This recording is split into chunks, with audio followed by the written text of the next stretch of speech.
आज की नाही चिकन विंदालू बनवलं.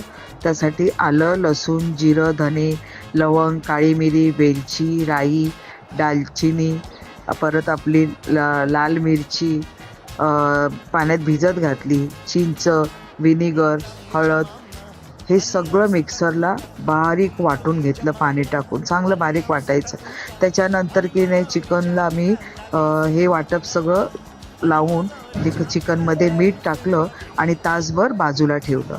त्याच्यानंतर एका टोपामध्ये तेल तापवून 2 कांदे बारीक चिरले आणि ते लाल होईपर्यंत तेलात परतून घेतलं आणि नंतर हे चिकन टाकलं.